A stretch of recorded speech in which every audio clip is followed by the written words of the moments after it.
चलिए हम लोग फिर से शुरू करते हैं आज की क्लास। आज की क्लास में हम लोग स्टार्ट करते हैं।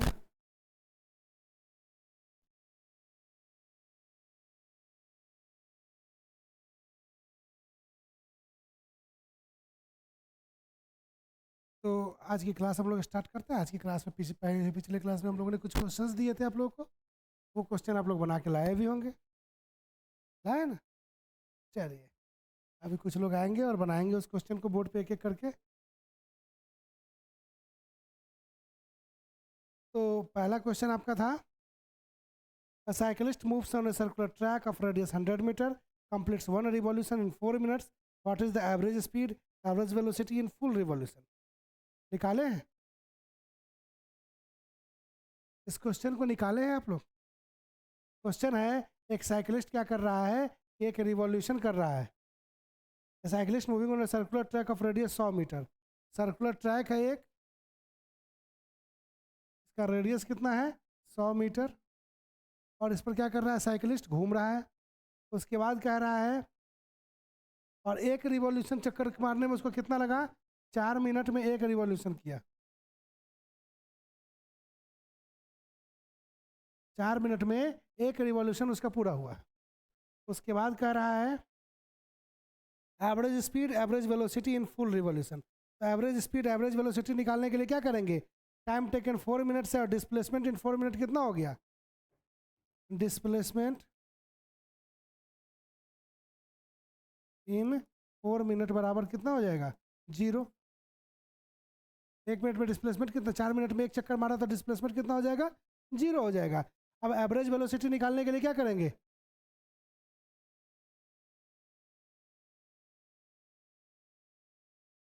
Average velocity is equal to होता है डिस्टेंस बाय टाइम।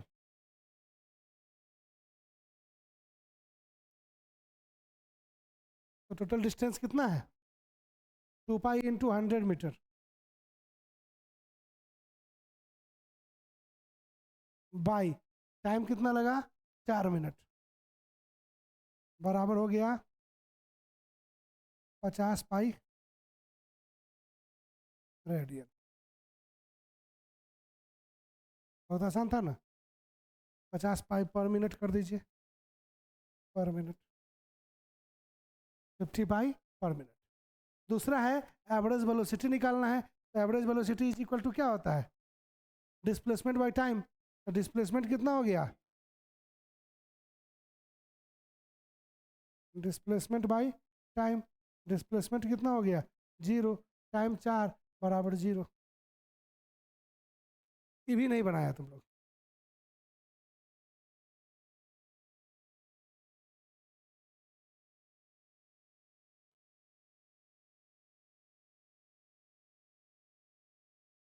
समझ में आया?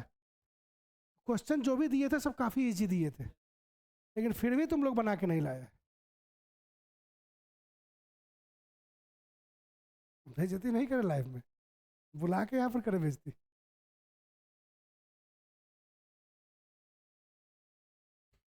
तो इसको बना के लेके आना सब, ठीक। आगे हम लोग शुरू करते हैं आगे की क्लास। 10 को क्वेश्चन हम लगता है दिए थे, 10 को क्वेश्चन दिए थे, 7 क्वेश्चन दिए थे, और 4-5 को क्वेश्चन 10 को दे देंगे, और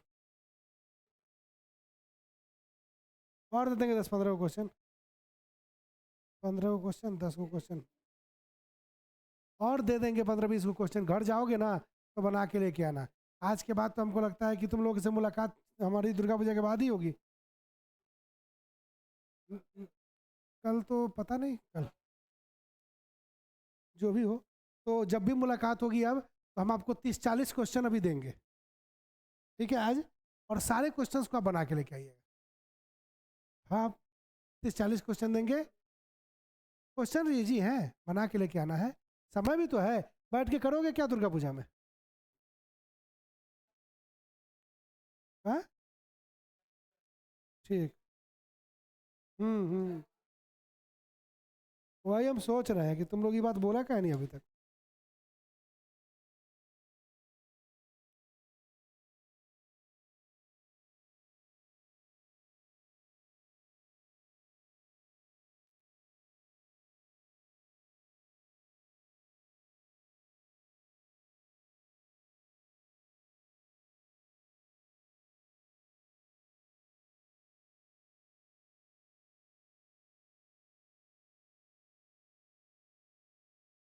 अपने काम से मतलब रखो ना, चाहे दूसरे के काम से मतलब रख रहा है।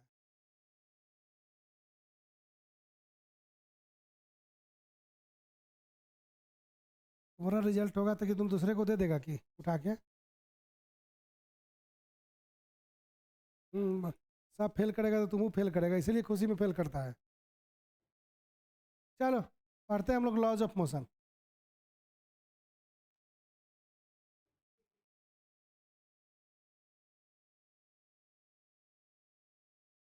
Laws of motion. अब लॉज ऑफ मोशन में हम लोग को पढ़ना है न्यूटन्स लॉज। न्यूटन्स लॉज में मुख्य रूप से 3 लॉज पढ़ने हैं। ठीक है, तीनों ही नियम के बारे में हम लोग को जानना है और अच्छे से आप सभी लोग तीनों ही नियम जानते हैं। पहला नियम कहता है फर्स्ट लॉ। तो न्यूटन का जो पहला नियम कहता है वो क्या कहता है ये देखना है। कहते हैं every object wants to continue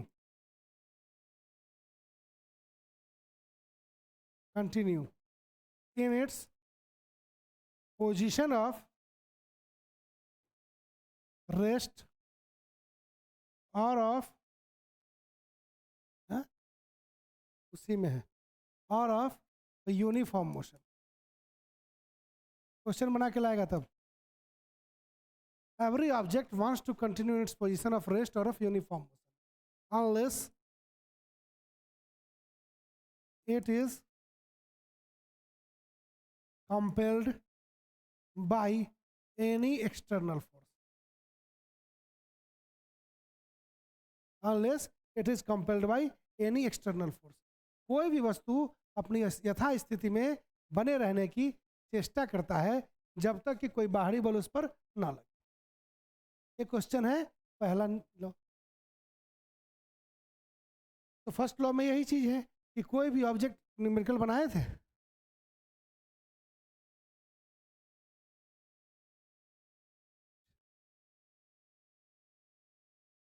GS का मतलब ही यही होता है। जीएस केमिस्ट्री में अब केमिस्ट्री लिखा हुआ रहेगा, जीएस का मतलब मेरी क्लास है। फिजिक्स खत्म हो जाएगा तो फिर बायो लगेगा।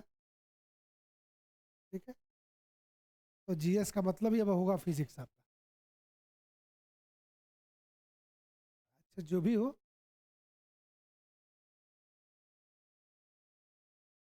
4 घंटे की क्लास है, 4 घंटे की क्लास हुई मतलब एक वीक में।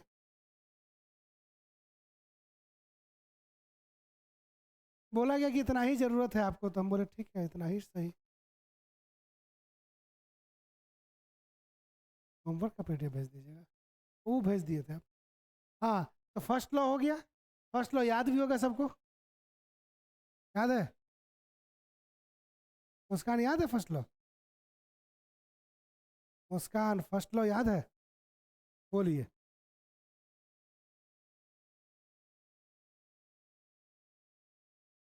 वो एक थप्पड़ मारेंगे तो फर्स्ट लॉ हो जाएगा। ये थर्ड लॉ है। ये जितना फोर्स किस,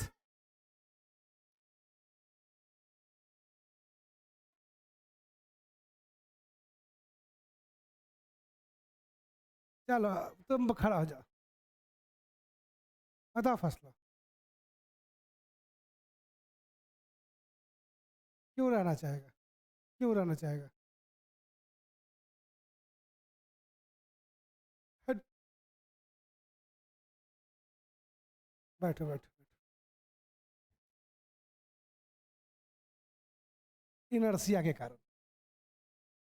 अब कहते हैं कि कोई भी वस्तु जो अपनी अवस्था को बनाए रखना चाहता है, everybody wants to position of rest और of uniform motion unless it is compelled by an external force. किसी भी बाह्य बल के, हेलो कर रहा है सर, माइक लगा हुआ है सर? जी सर।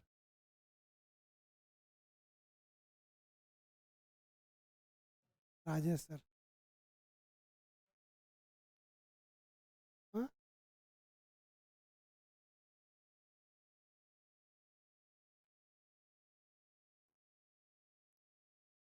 क्वेश्चन है कि इनर्स क्या होता है, क्यों कोई ऑब्जेक्ट अपने मोशन या रेस्ट में रहना चाहता है, ये क्वेश्चन था। तो तुम बोला था एक्सटर्नल फोर्स के कारण। फर्स्ट लॉ कहता है कि कोई भी वस्तु अपनी यथा स्थिति में बने रहने की चेष्टा करता है।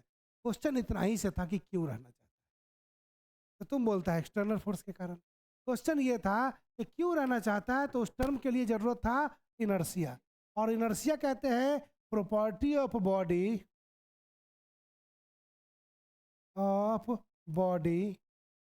by virtue of which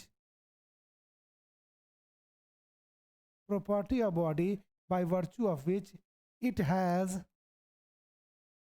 tendency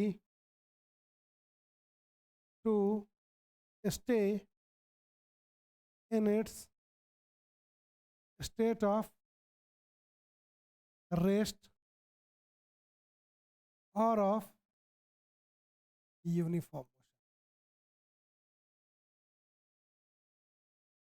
यह है इनर्शिया, किसी भी वस्तु का वह गुण जिसके कारण वो अपनी जैसी स्थिति है वैसी स्थिति में बने रहने की चेष्टा करता है। अर्थात रुकी हुई है तो रुकी हुई रहने की चेष्टा करता है, चल रही है तो चलते हुए रहने की चेष्टा करता है। मतलब कोई भी ऑब्जेक्ट यदि रेस्ट में है तो वो रेस्ट में रहना चाहता है, और रुका हुआ है तो रुका हुआ रहना चाहता है। ये कहता है न्यूटन का फर्स्ट लॉ। और फर्स्ट लॉ का क्या टर्म कहता है? इनर्शिया। अब इनर्शिया जो है वो कितने प्रकार का है? तो इनर्शिया मुख्य रूप से 3 प्रकार। इनर्शिया 3 प्रकार का कौन कौन है? अब एक चीज और इनर्शिया में जानना है, इनर्शिया होता क्या है भैया और क्यों होता है? तो इनर्शिया का कॉज क्या है? Mass. Mass is the cause of inertia. Mass is the cause of inertia. इसका मतलब होता है higher the mass higher the inertia, lower the mass lower the inertia. अर्थात यदि मास ज्यादा होगा तो इनर्शिया क्या होगा? ज्यादा होगा, और यदि मास कम होगा तो इनर्शिया क्या होगा? कम होगा। ये सीधा क्वेश्चन एनडीए में आया है। हाँ, ऐसा ही सिंपली कि what is the measure of inertia? तो mass is the measure of inertia. Higher the mass higher the inertia, lower the mass lower the inertia. कोई दिक्कत? अब यहां पर क्या हो गया? इनर्शिया 3 प्रकार के, inertia of rest, inertia of motion, inertia of direction. अब inertia of rest, inertia of motion, inertia of direction की बात करते हैं, तो ये क्या होता है ये जानना है हम लोग। ठीक है, अब इनर्शिया ऑफ रेस्ट का मतलब होता है कि कोई भी ऑब्जेक्ट यदि रेस्ट की अवस्था में है तो रेस्ट की अवस्था में रहना चाहता है, that is inertia of rest. और कोई भी ऑब्जेक्ट यदि मोशन की अवस्था में है तो मोशन की अवस्था में रहना चाहता है, that is inertia of motion. और इनर्शिया ऑफ डायरेक्शन का मतलब होता है कि ऑब्जेक्ट जो है उस डायरेक्शन में जाएगा जिधर फोर्स कंपेल करेगा। अब इनर्शिया ऑफ रेस्ट का एग्जांपल जानना है या मोशन का एग्जांपल जानना है तो हम लोगों को ध्यान देना होगा बस की स्थिति। हम लोग बस में सब लोग चढ़े होंगे, कॉमन चीज़ है। तो बस में जब हम लोग चढ़ते हैं तो 2 सेक्शन है, एक नीचे वाला सेक्शन और एक ऊपर वाला सेक्शन। नीचे वाला सेक्शन जो है अकॉर्डिंग टू बस चलता है हमेशा, और ऊपर वाला सेक्शन उसको फॉलो करता है। ठीक है, नीचे वाला सेक्शन क्या करेगा? अकॉर्डिंग टू बस चलता है। ऊपर वाला सेक्शन क्या करता है? उसको फॉलो बैक करता है। अब यदि बस रुकी हुई है, एकाएक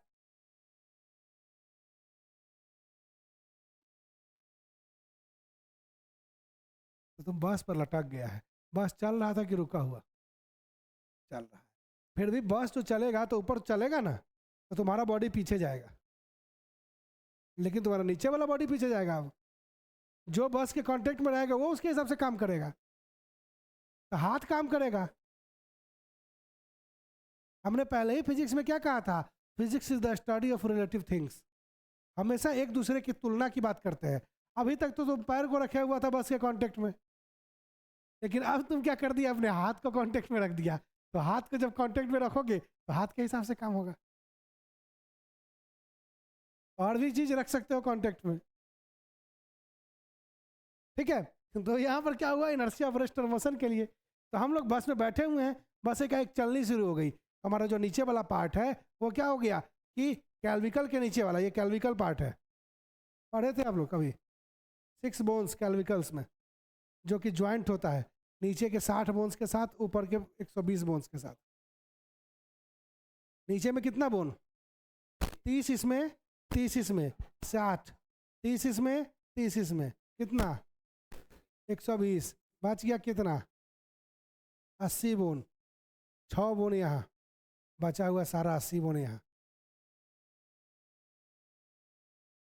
नाक में अलग है टोटल इस पर 14 गो बोन है पूरे स्कल सिस्टम में कान में है बोन 3 गो 3 गो तीनों दोनों कान में है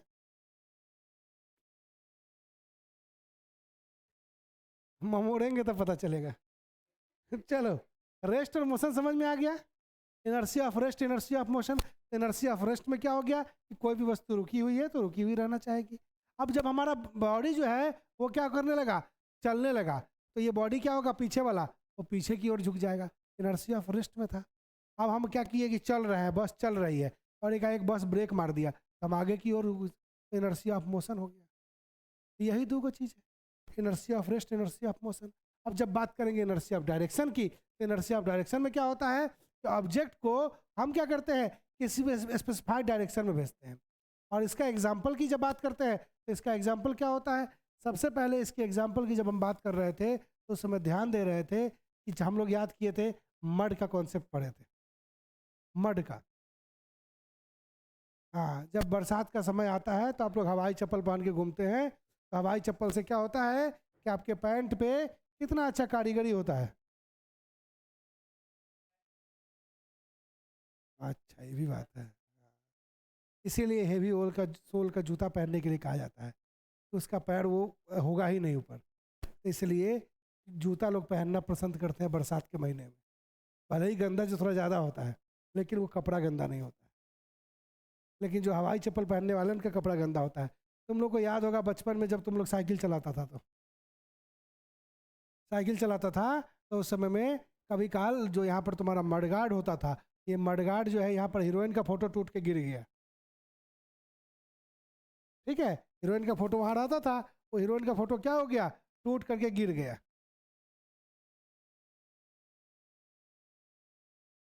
तो हीरोइन का फोटो जब टूट के गिर गया तब अब यहीं तक ना रहेगा वो तो क्या हुआ कि जब आप चलाते थे साइकिल तो यहाँ से मड उड़ के आपके सर पे आता था और जब आप जा करके घर पे देखते थे तो इस सर पे छूते थे ये कहाँ से आ गया तो कभी कल वो मड आ जाता था सर पे कारण ये था कि इनर्सी ऑफ डायरेक्शन उसमें लग रहा था जिस डायरेक्शन में आप जा रहे थे उसी डायरेक्शन में वो मड क्या हो रहा था आपके सर पे जा रहा था ये सब एग्जाम का क्वेश्चन है आपका पूछा हुआ क्या हुआ हाँ हाँ तो कुछ बातों को लिखेंगे कुछ बातों को लिखिए force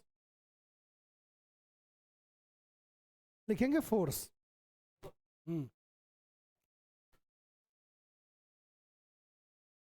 force it is the energy या agency it is the agency agency कर दो AGENCY it is the agency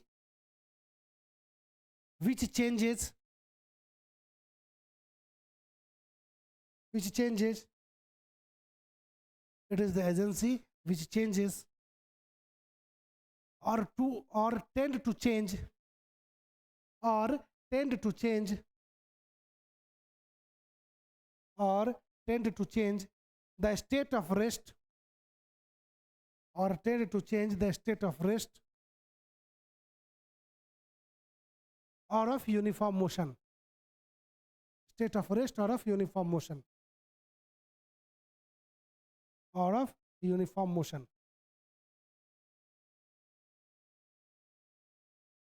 or the direction of the motion or the direction of the motion or the direction of the motion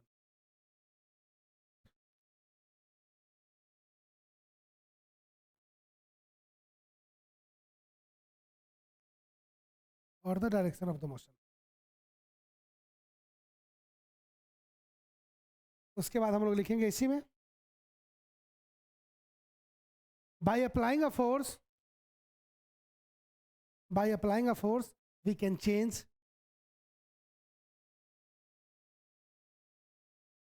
we can change the speed of an object we can change the speed of an object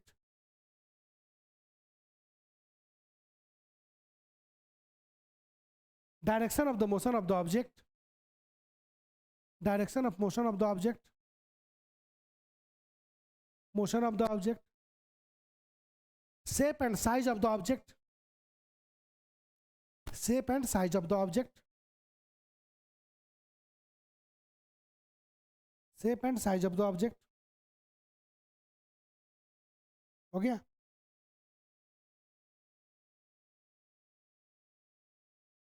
अब जब बात करेंगे force की, तो force में एक इंसान का नाम आता है जिसका नाम है अरस्तु, अरिस्टोटल, अरस्तु। तो अरस्तु ने कहा था कि कोई भी ऑब्जेक्ट रेस्ट में रहना चाहता है। किसने कहा था? अरस्तु ने। अरिस्टोटल का लिगेसी है ये। उन्होंने कहा था कि कोई भी ऑब्जेक्ट रेस्ट में रहता है, उसको मोशन में लाने के लिए क्या चाहिए? फोर्स लगाना होगा। फिर क्वेश्चन है कि कोई भी ऑब्जेक्ट रेस्ट में रहता है, उसको मोशन में लाने के लिए फोर्स लगाना पड़ता है। It is the legacy of Aristotle. But later on, when Galileo Galilei comes, then he told that it is not possible. The main thing is that to change the position of an object, we need a force. Means if an object is in rest position, then we need a force. And if an object is in position of motion, then we also need a force to stop that object. यदि कोई object rest में है फिर भी उसको चलाने के लिए फोर्स चाहिए, और कोई ऑब्जेक्ट यदि मोशन में है उसको भी रोकने के लिए फोर्स चाहिए। ठीक है? यदि कोई ऑब्जेक्ट मोशन में है तो उसको रोकने के लिए भी फोर्स चाहिए। जैसे आप सभी लोग क्या है, रेस्ट के पोजीशन में बैठे हैं, एग्जाम में कोई फर्क नहीं पड़ रहा है, एग्जाम आए जाए क्या दिक्कत है, चल रहा है अभी एकदम रिलैक्स, चिल मार के सब लोग पड़े हुए हैं ना, चिल मार के। लेकिन अच्छा, तो इसके लिए आपको बता दें 40 गो टेस्ट पेपर आपका तैयार हो गया है। 40 टेस्ट पेपर्स हर सब्जेक्ट्स के, 40 को साइंस का, 40 को जीके का, 40 को मैथ का, 40 को इंग्लिश का।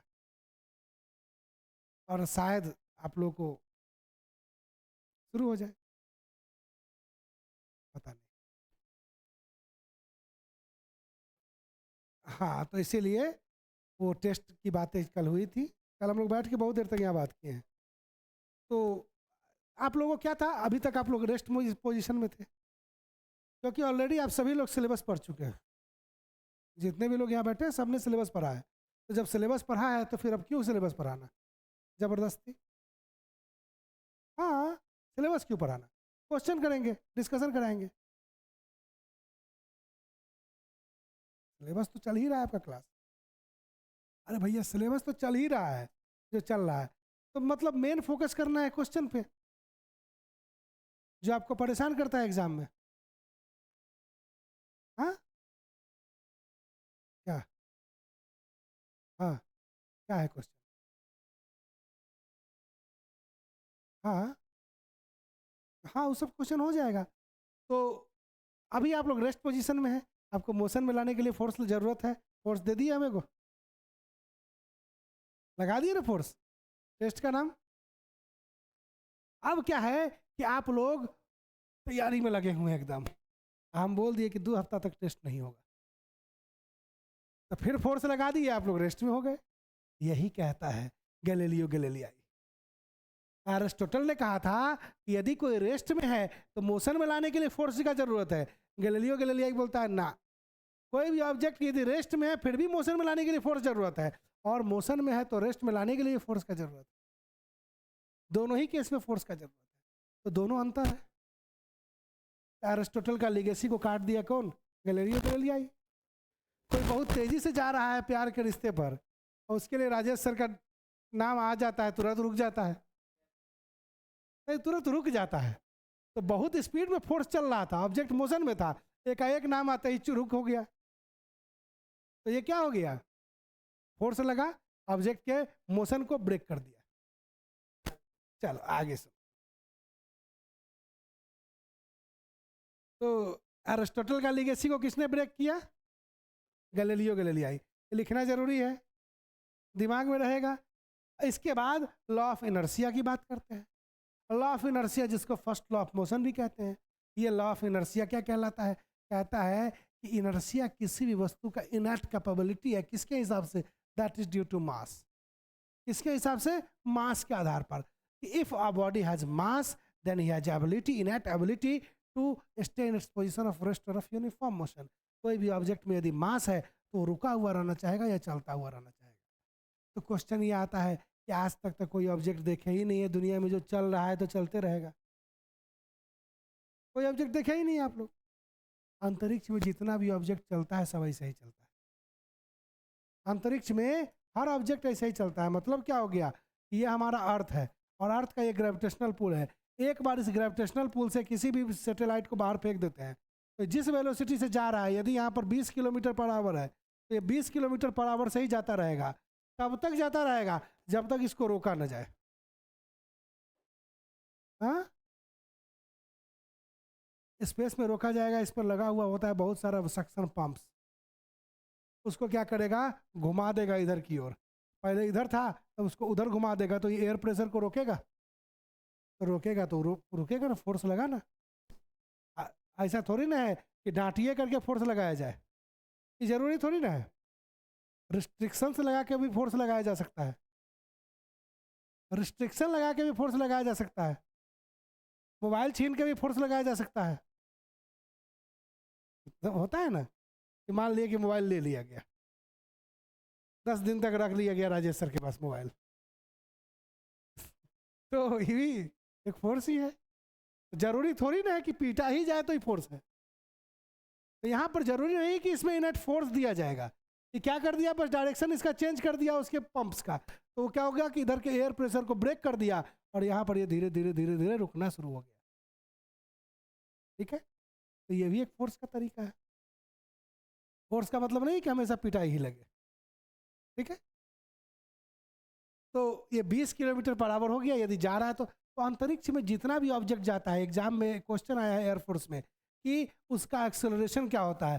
तो एक्सेलरेशन सब एक 50 किलोग्राम का ऑब्जेक्ट है, 50 केजी का ऑब्जेक्ट है जो कि चल रहा है 100 किलोमीटर पर आवर से, और एक 500 किलोग्राम का ऑब्जेक्ट है जो चल रहा है 100 किलोमीटर पर आवर से। तो पूछता है कि एक्सेलरेशन किसका ज़्यादा होगा किसका कम होगा? किसका एक्सेलरेशन ज़्यादा होगा किसका कम होगा? बताइए जल्दी से।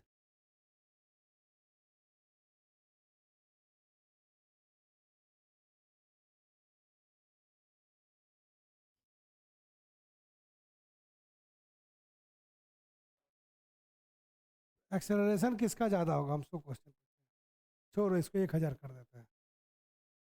अब बताओ।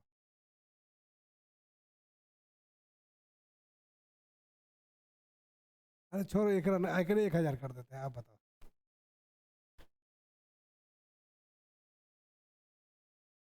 किसका एक्सेलरेशन ज़्यादा होगा? एक बात बताएं, आप लोग जो हैं दिमाग में कुछ नहीं रखते, कुछ भी नहीं रखते। अरे भैया एक्सेलरेशन होगा ही नहीं, चेंज इन वेलोसिटी होगा तब ना एक्सेलरेशन होगा। दो गो ऑब्जेक्ट है, इसका वेलोसिटी चेंज कर रहा है, इसका वेलोसिटी चेंज कर रहा है। जब वेलोसिटी चेंज नहीं कर रहा तो एक्सेलरेट कैसे कर जाएगा?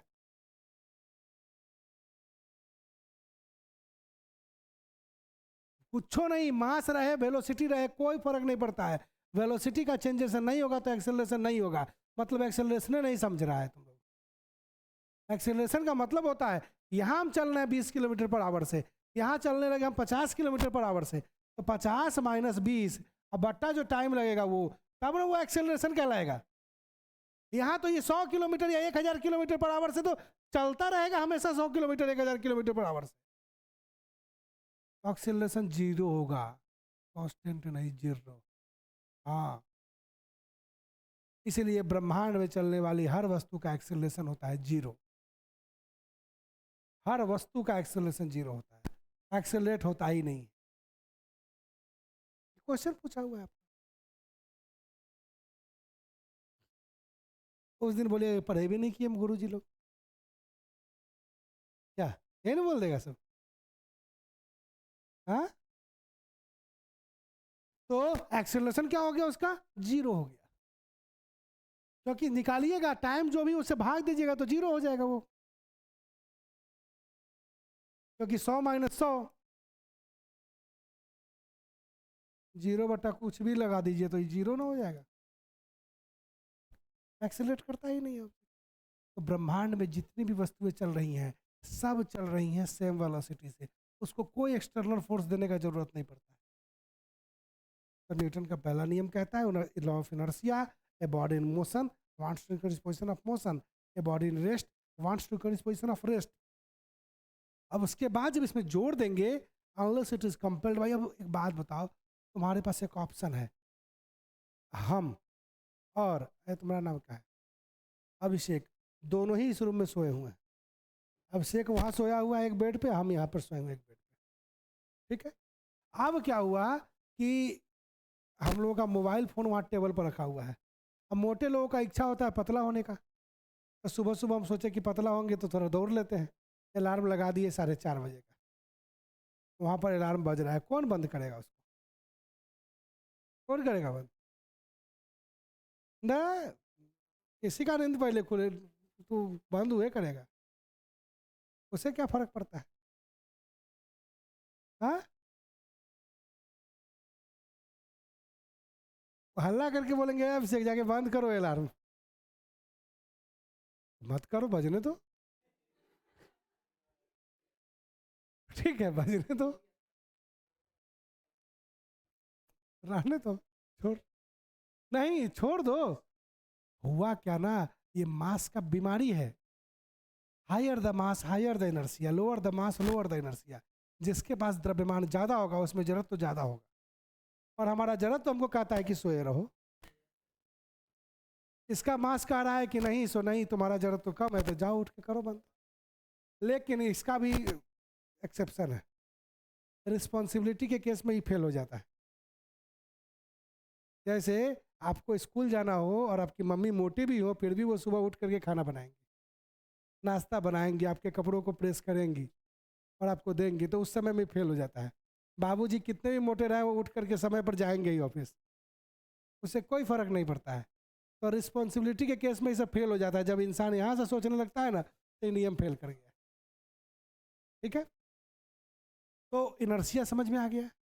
अब इनर्शिया के बाद इसी में ध्यान देने वाली बात थी, इनर्शिया किसी का वह गुण था। अब फर्स्ट लॉ ऑफ मोशन का एग्जाम्पल क्या क्या होगा, एक क्वेश्चन आता है, examples of first law of motion. Examples of first law of motion में क्या क्या आ सकता है एग्जाम्पल? तो पहला एग्जाम्पल, आप सभी लोग बचपन में आम चुरा के खाए होंगे पेड़ से, खाए थे? खाए थे? ऐसे नहीं चुराए थे? अब क्या हुआ कि मान लिए कि ये डेंटल है, इससे आम यहाँ इस पेड़ पर लगा हुआ है,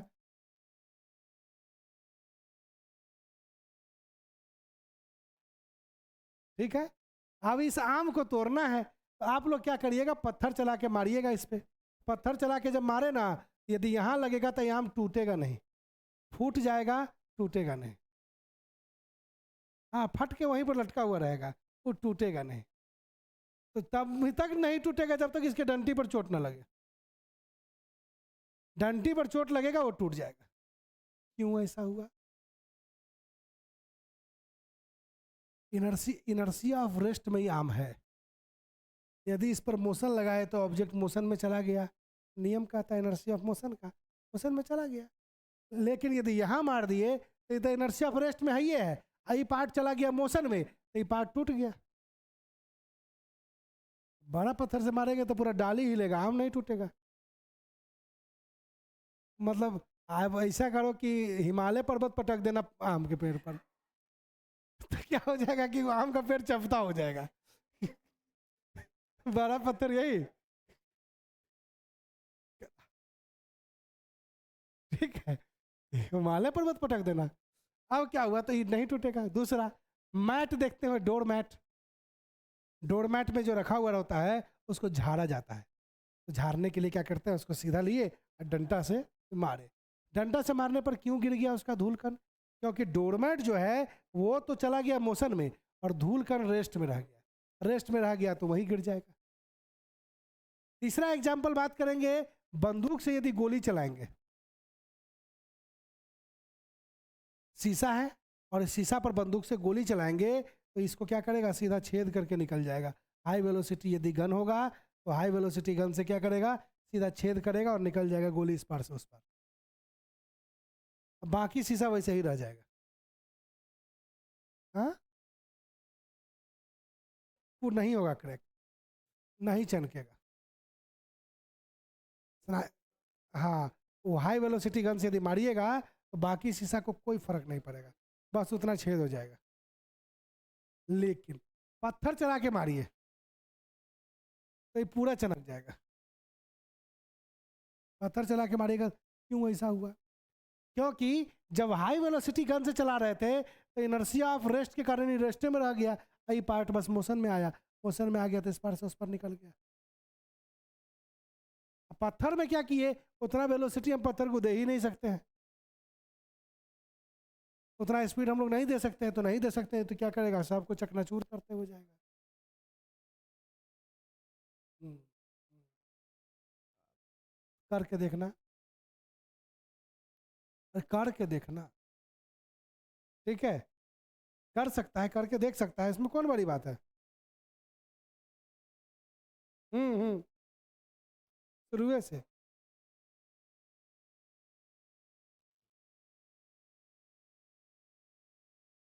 उसके बाद और भी है, देखो, ग्लास एगो ले लो और ग्लास में क्या करो, एक कार्डबोर्ड डाल दो, उसके ऊपर से एक 5 या 10 का सिक्का डाल दो और उसको मारो कार्डबोर्ड को, कार्डबोर्ड उधर चला जाएगा, सिक्का वहीं रह जाएगा, पानी में गिर जाएगा। हाँ, तो क्या हुआ, कार्डबोर्ड के साथ उसको भी तो जाना चाहिए था उधर। अब जैसे ग्लास यहाँ है, इसके ऊपर कार्डबोर्ड रख दिया, यहाँ सिक्का रख दिया, अब इस नियम के हिसाब से तो कार्डबोर्ड के साथ सिक्का को भी बाहर जाना चाहिए, लेकिन नहीं जाएगा, तो सिक्का इसमें गिर जाएगा। स्पीड से यदि कार्डबोर्ड निकलता है तो एग्जाम्पल करके दिखाए थे यहाँ हम, तो हुआ क्या, ये सिक्का कॉइन इसमें गिर गया, वो वेलोसिटी नेसेसरी नहीं। बेडशीट के ऊपर में मोबाइल रख दीजिए, ठीक है, और बेडशीट खींच लीजिए, मोबाइल वहीं रह जाएगा।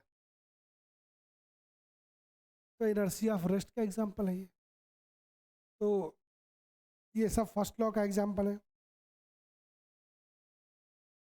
हाँ, एकदम करता है ना, हाँ एकदम करेगा निर्भर।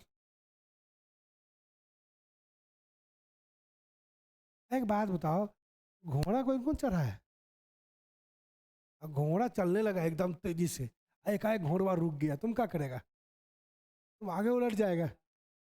अच्छा, तो क्या होगा कि तुम आगे की ओर कूद जाएगा, आगे की ओर चला जाएगा, तो ये फॉल कर जाता है इंसान।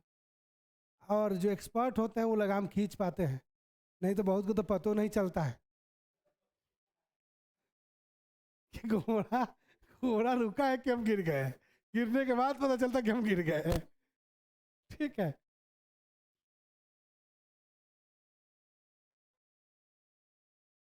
अब एक बात बताओ, तुम लोग लॉन्ग जंप दौड़ते हो, लॉन्ग जंप में कुछ दूर दौड़ करके आए और फिर सीधा झटका से कूद गए, क्या हुआ, इनर्शिया ऑफ मोशन आपको सपोर्ट किया। कैसे, जब हम दौड़ रहे थे तो हमें मोशन आ गया, इनर्शिया ऑफ मोशन आ गया, और जब वहां से कूदे जंप मार के तो क्या हुआ, वही मोशन आपको सपोर्ट किया, थोड़ा आगे की ओर धक्का दिया, उतना ज्यादा दूर जाते हैं लोग। ठीक है, आ जाना। उसके बाद देखते होंगे नीरज चोपड़ा जब भाला फेंके थे तो कुछ देर दौड़ के आया तब फेंके, तो ये भी इनर्शिया ऑफ मोशन का एग्जाम्पल है। तो ये सब एग्जाम्पल है, तो कल आप लोगों को करना क्या है, इसमें कुछ लिखना भी है कि आप लोगों को इसको लिखना था, अच्छा लिख लीजिएगा। तो आप लोगों को करना क्या था पता है, इससे 10 गो एग्जाम्पल लिख के लाना है, 10 गो नहीं 15 गो एग्जाम्पल फर्स्ट लॉ से ना, तुम 15 गो एग्जाम्पल लिख के लाएगा ना, 15 गो एग्जाम्पल लिख के लेके आएंगे आप लोग, ठीक है, 15 examples first law of motion से,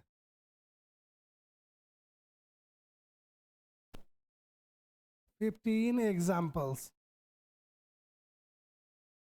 from first law of motion.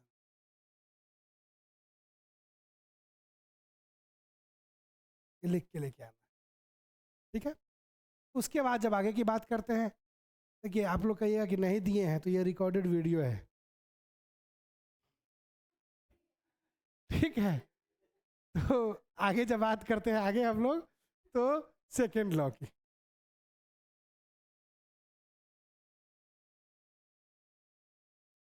जब भी होगा हम चेक करेंगे। और क्वेश्चन आपको 40-45 हम दे देंगे न्यूमेरिकल, और सबको बना के लेके आना है, कोई बात नहीं है, कोई दिक्कत नहीं है। अरे तो एक हफ्ता की छुट्टी होता है 10 दिन का, हाँ? कितना देर घूमते हैं आप लोग? 2 घंटा घुमा दिया जाए तो पैर दर्द करने लगता है सबका। अच्छा लो लिखो इधर, second law.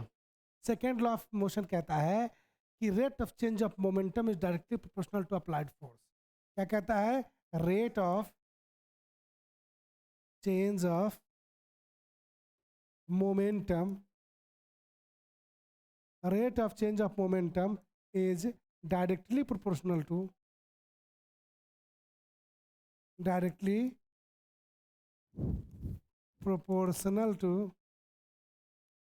applied force, in which direction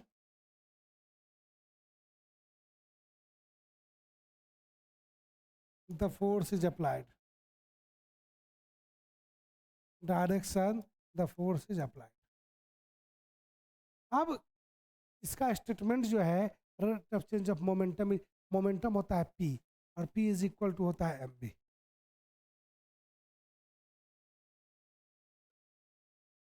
मतलब ये कहाँ रख दिया हुआ है?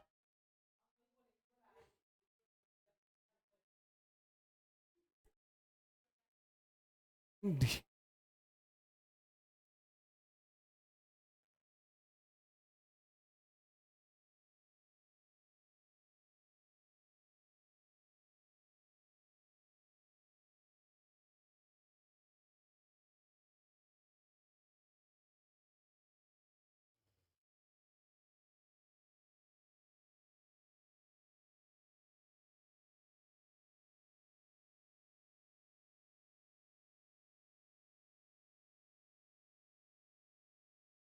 हाँ, ये सेकेंड लॉ का फॉर्मूला है। Rate of change of momentum is directly proportional to applied force in which direction the force is applied. इसका मतलब यह होता है कि जितना भी मोमेंटम का चेंजेशन होगा वो फोर्स के डायरेक्टली प्रोपोर्शनल होगा। जैसे यहाँ देखो, ये एक ऑब्जेक्ट है रुमाल, इस रुमाल को क्या किए कि हम धीरे से फेंकेंगे तो यहीं गिर जाएगा, और थोड़ा फोर्स लगाएंगे तो वहाँ जाएगा, और फोर्स लगाएंगे तो वहाँ जाएगा, ज़्यादा फोर्स लगाएंगे तो इसके पास पहुँच जाएगा। तो क्या हुआ कि जितना फोर्स लगाएंगे उसी रिस्पेक्ट में इसका मूवमेंट होगा, और इसका मास तो कन्फर्म है, फिक्स है, कन्फाइंड है। तो मास फिक्स रहेगा तो चेंजेशन किस में होगा? वेलोसिटी में। इसीलिए मास जब कन्फाइंड होगा तो मास को बाहर निकाल दिए, वेलोसिटी को डिफ्रेंशिएट कर दिए, किसके रिस्पेक्ट में? टाइम के रिस्पेक्ट में। तो D B upon D T लिख दिए, तो वेलोसिटी अपॉन टाइम क्या हो जाता है? एक्सेलरेशन। तो F बराबर ma हो गया। ठीक, कोई आपत्ति? याद रहेगा? रह जाएगा ना? तो इसको भी ध्यान रखना है। अब जब इसको आप लोग ध्यान रख ही लेंगे तो कुछ बात को और भी ध्यान रख सकते हैं, जिसको कहते हैं इम्पल्स। हम लोग इम्पल्स को कहते हैं आवेग। अब ये आवेग होता क्या है ये ध्यान देना है हम लोग। तो इम्पल्स इज इक्वल टू होता है फोर्स इनटू डेल्टा टी, ठीक है। तो impulse upon delta T is equal to हो जाएगा क्या? फोर्स। मतलब किसी भी चीज पर यदि हमारा समय बढ़ेगा तो बल क्या हो जाएगा? कम हो जाएगा, और बल बढ़ेगा तो समय क्या हो जाएगा? कम हो जाएगा। जैसे हमको इच्छा कर रहा है संजीत को पीटने का, संदीप को, कि संदीप को पीटा जाए, तो पीटने का दो तरीका हो सकता है। अरे इधर आओ, दिखाते हैं कौन कौन दो तरीका हो। हाँ दिखाते हैं। तो सिंपल सा तरीका है कि मारने का। पहला क्या किए? इससे हमारे, इससे चोट लगेगा, है ना। दूसरा तरीका है ये मारे, या इससे मारेंगे, तो इसमें क्या हो गया? अंतर हो गया। हम क्या किए? इस दीवार पे मारे, बहुत जोर से चोट लग गया। और दूसरे पर यदि हम ऐसे मारते हैं तो चोट नहीं लगा। मतलब ये हुआ कि यदि हम टाइम ड्यूरेशन को बढ़ा दें तो फोर्स क्या हो जाएगा, कम हो जाएगा, और टाइम ड्यूरेशन को घटा दे तो फोर्स क्या हो जाएगा, मैक्सिमाइज हो जाएगा। जैसे ये झगड़ा में कुछ लोग ऐसे करके थप्पड़ से मारते हैं और कुछ लोग ऐसे मारते हैं, तो ऐसे मारेंगे तो क्या होगा, ज़्यादा चोट लगेगा। कुछ लोग और एक्सपर्ट होते हैं, हाँ, तो इससे मारते हैं। हाँ हाँ। तो क्या हुआ कि फोर्स लगा, फोर्स लगने के बाद क्या हुआ कि टाइम ड्यूरेशन यदि कम हुआ तो ज़्यादा इम्पैक्ट करेगा। और इसी का एग्जाम्पल अभी आप लोगों को दीपावली और दुर्गा पूजा दोनों में देखने को मिलेगा। दुर्गा पूजा में अभी चल रहा था फेस्टिव सीजन सेल, मोबाइल वोबाइल खरीदे होंगे लोग, कौन कौन ऑर्डर दिए हैं? हाँ, अच्छा, तो कौन चीज़ खरीदा तुम? अच्छा, घड़ी खरीदा, तो घड़ी जो आया होगा ना तो उसको देखेंगे कि हवा भरा हुआ बैलून में रखा हुआ रहता है। क्यों? क्यों क्यों, क्वेश्चन बताओ क्यों? हाँ,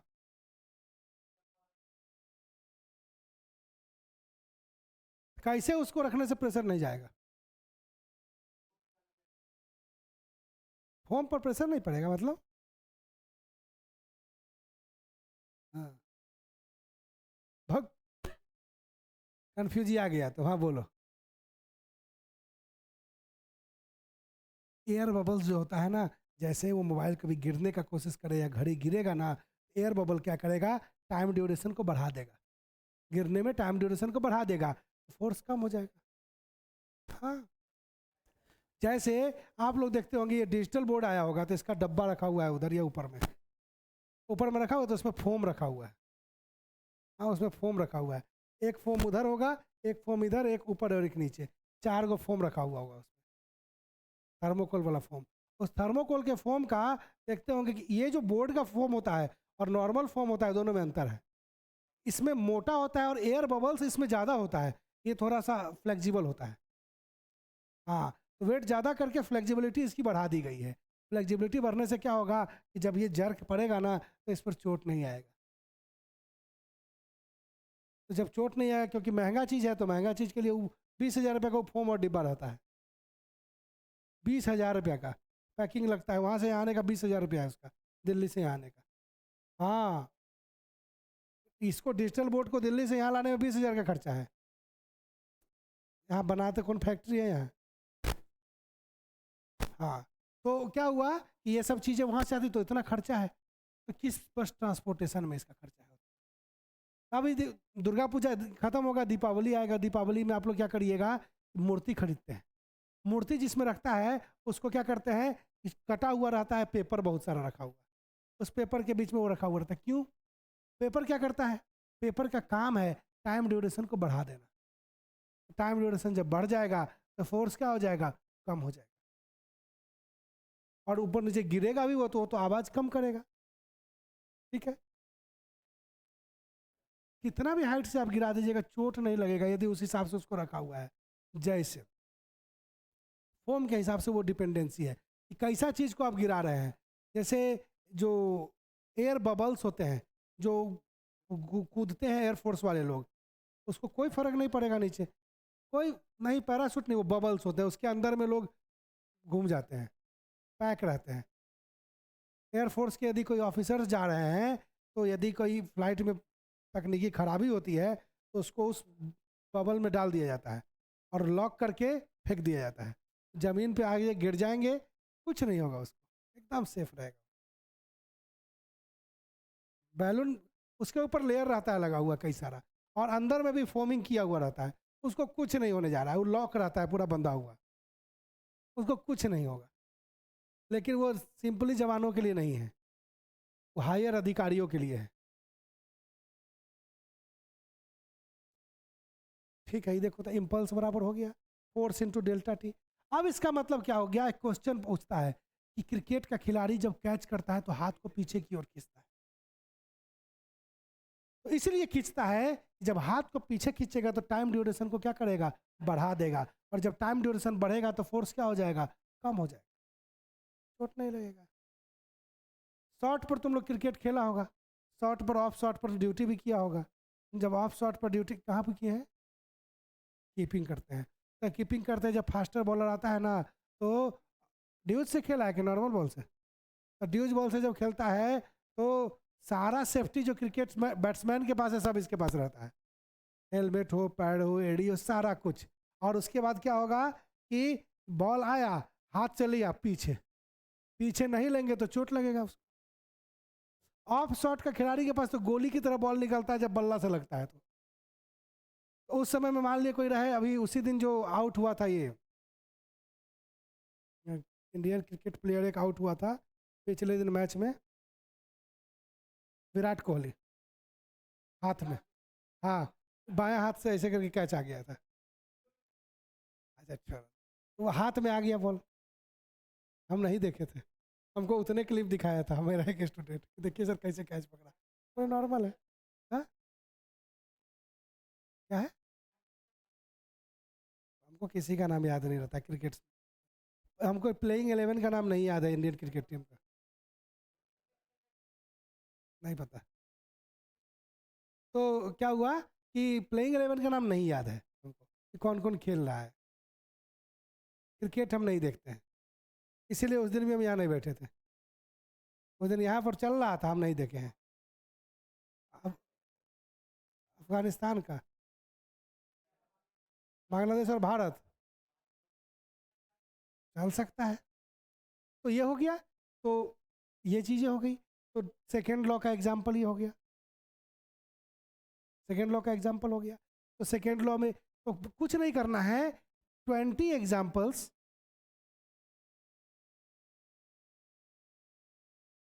ऑफ सेकेंड लॉ लिख के लाना है कॉपी में। 20 को उसमें भी था, 15 ही, इसमें भी 15 ही को कर दो, नहीं, पर 15 एग्जाम्पल्स ऑफ सेकेंड लॉ को लिख के लाना है, इसलिए ना लिख रहे हैं क्योंकि बोला जाता है कि होमवर्क नहीं दिया जाता है, हम हर बार क्वेश्चन होमवर्क देते हैं, फिर भी बोले होमवर्क नहीं देते, होमवर्क दे रहे हैं, लीजिए भैया। हाँ, नहीं नहीं, अभी जो आएगा क्लास, अगला है थर्ड लॉ। थर्ड लॉ की जब बात करेंगे,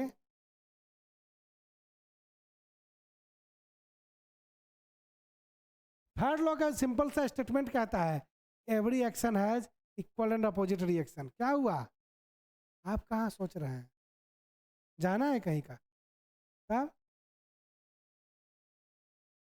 बोलिए क्या प्रॉब्लम है, तब बार बार घड़ी देख रहे हैं।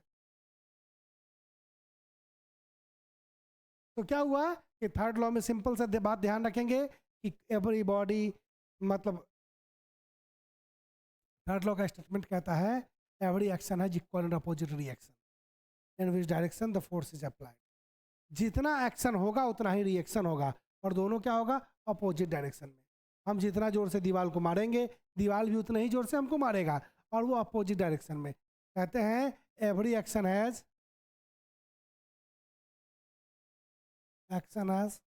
इक्वल एंड अपोजिट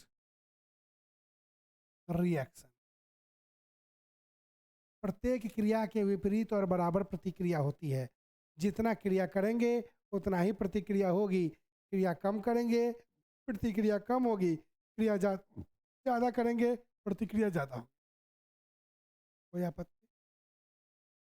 इसी के आधार पर कंजर्वेशन ऑफ मोमेंटम की बात होती है। ध्यान देने वाली इसमें एक दो बातें हैं कि एक्शन और रिएक्शन जो होता है, reaction are always equal in magnitude but have opposite direction. दूसरा जो स्टेटमेंट इसमें आता है कि action and reaction, reaction never acts on same body, never acts on same body. ये दो स्टेटमेंट हमेशा ध्यान रखना। एक्शन और रिएक्शन एक ही वस्तु पर कभी नहीं लगेगा। एक्शन हो रहा है दीवार पे तो रिएक्शन मेरे हाथ पे। हम मारे दीवार को तो दीवार मारे हमारे हाथ को, हम मारे उसके गाल को तो उसका गाल मारा हमारे हाथ को। ठीक है, तो एक्शन और रिएक्शन हमेशा। तो फिर एक क्वेश्चन आता है कि एक बात बताइए, जब गाल को हाथ से मारते हैं तो गाल तो फूल जाता है, हाथ को कुछ नहीं होता है। हाथ कड़ा होता है, हाथ का जो स्किन है सरफेस और गाल मुलायम होता है। किसी का भी गाल जो है वो किसी के हाथ की तुलना में ज़्यादा मुलायम होता है, तो जब थप्पड़ पड़ता है तो गाल फूल जाता है। ये भी तीसरा नियम है। और गाल फूलने का एकमात्र कारण है कि गाल क्या है, मुलायम विद रिस्पेक्ट टू हाथ। ठीक है, इसके कारण वो हो गया। तो एक्शन और रिएक्शन हमेशा अलग अलग ऑब्जेक्ट पे होगा, और ध्यान रखेंगे एक्शन और रिएक्शन जो होगा इक्वल इन मैग्नीट्यूड होगा, बराबर होता है। जितना एक्शन होगा उतना ही रिएक्शन होगा, but in opposite direction. Direction उसका क्या होगा, अलग अलग। अब इसके बाद एक टर्म यहाँ पर यूज होता है कंजर्वेशन ऑफ मोमेंटम या conservation of linear momentum.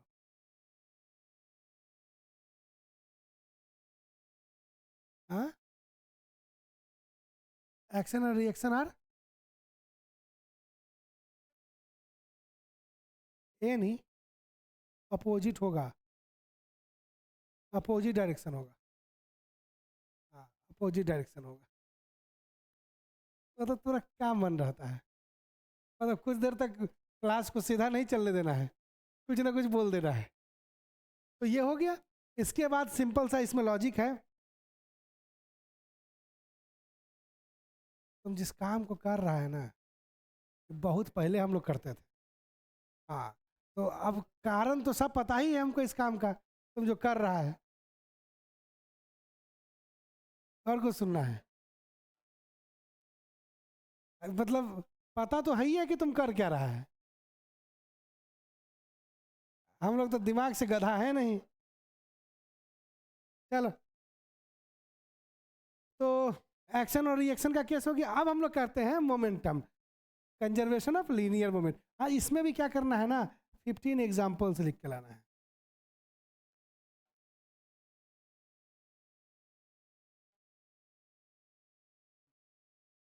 Example में प्रीवियस ईयर जितना क्वेश्चन होगा न्यूटन लॉज का सब उठा लेना, और जितना क्वेश्चन पूछा होगा प्रीवियस ईयर तो सबके पास लगभग है, और सब क्वेश्चन लिख देना। क्वेश्चन का एग्जाम्पल छांट देना है, पहला लॉ का है, दूसरा लॉ का है, तीसरा लॉ का है। आपके लिए काम का चीज़ है वो। 9 से लो, 7 से लो, 11 से लो, क्या फर्क पड़ता है, जब से लेना है। आपके पास मैक्सिमम नंबर ऑफ क्वेश्चंस आ जाने चाहिए। नहीं पता है, आगे हम लोग पढ़ते हैं conservation of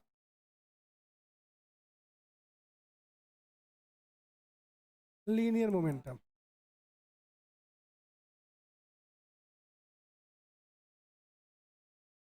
conservation of linear momentum. अब कंजर्वेशन ऑफ लीनियर मोमेंटम का मतलब क्या होता है? लीनियर मोमेंटम का सिंपल सा मतलब है P is equal to M B. तो P is equal to M B में क्या होगा कि before the reaction M1 V1 is equal to M2 V2। यही होता है conservation of linear momentum. M2 V2 होगा,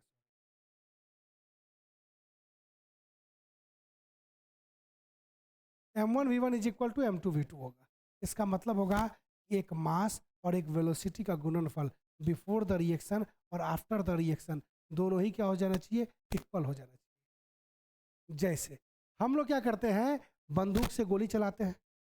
बंदूक से जब गोली चलाते हैं तो बंदूक को आगे की ओर गोली गया तो गोली का कुछ भी मास होगा, बुलेट का मास मान लिया 50 ग्राम होगा, और वेलोसिटी यदि 300 मीटर पर सेकेंड होगा, तो जो पूरा गन होगा इसका जो भी मास होगा, मान लिया कि 3 किलो हो गया, और इसका वेलोसिटी यदि कितना होगा 50 मीटर पर सेकेंड।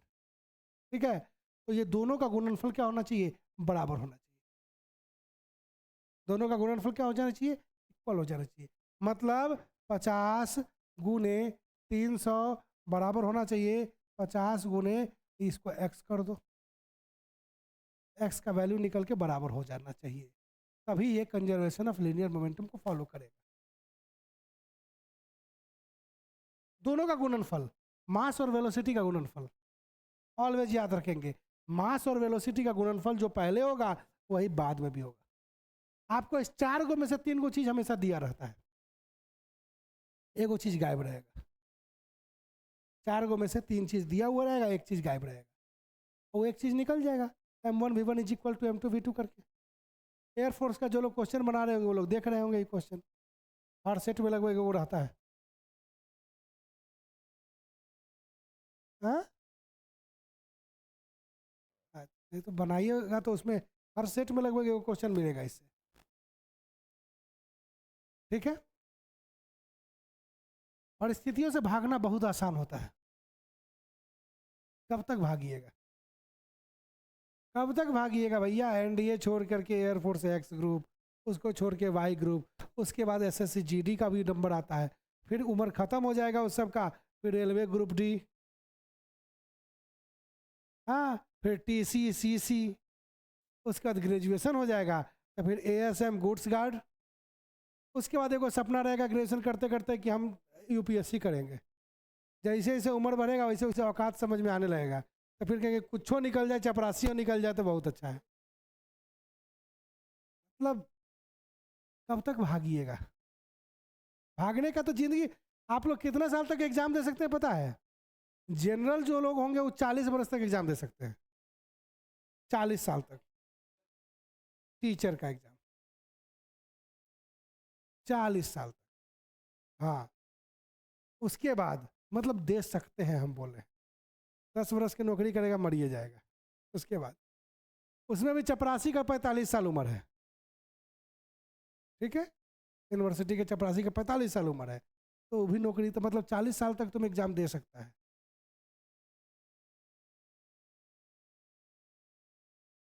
किसका? चपरासी का? कहाँ का चपरासी? यूनिवर्सिटी का चपरासी का?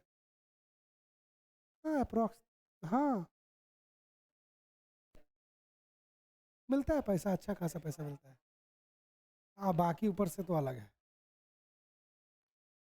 तो 40 साल तक आप एग्जाम दे सकते हैं। अभी आपके दिन में आप लोग 20 साल से नीचे हैं, लगभग लोग सब 20 साल से नीचे हैं। अभी 20 साल आप तैयारी कर सकते हैं। हाँ? हम क्या बोले, अभी 20 साल तैयारी कर सकते हैं। हाँ, तो इसलिए जल्दी से कर लो। और आज के दिन में जो समय हो गया है ना, नौकरी ना होगा तो शादियों ना होगा। अच्छा, तो चलो यहाँ देखो, आगे देखो आगे। तो यहाँ पर क्या हुआ?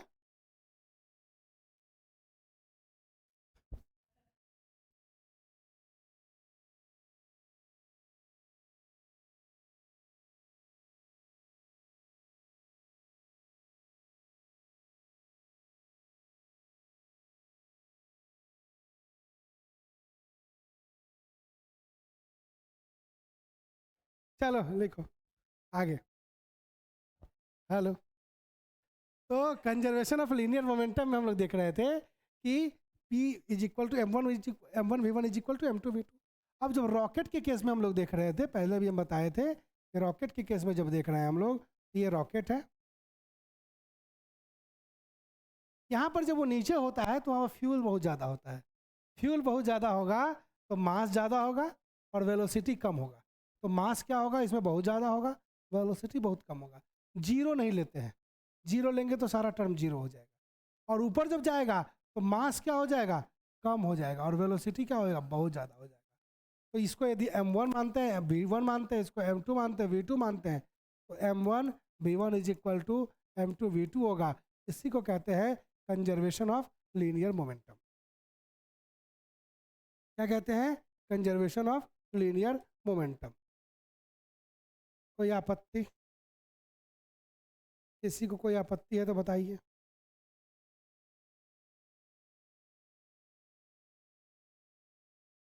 बोलिए आपत्ति किसी को तो नहीं। अब यहीं पर जब टर्म हम लोग आते हैं, हम लोग देखते हैं कंजर्वेशन ऑफ लीनियर मोमेंटम की बात करते हैं, तो कंजर्वेशन ऑफ लीनियर मोमेंटम के पास एक टर्म आता है लिफ्ट का। लिफ्ट क्या होता है। तो लिफ्ट का केस जब हम लोग देखते हैं तो उस समय हम लोग देखते हैं एक चीज क्या हुआ, एक चीज आप लोग देखे होंगे, पहले इतना ही पढ़ाने में बहुत समय लगता था, लेकिन अब उतना पढ़ाने में समय नहीं लग रहा है आपको। कॉपी में आपके लिखा हुआ है, ठीक है,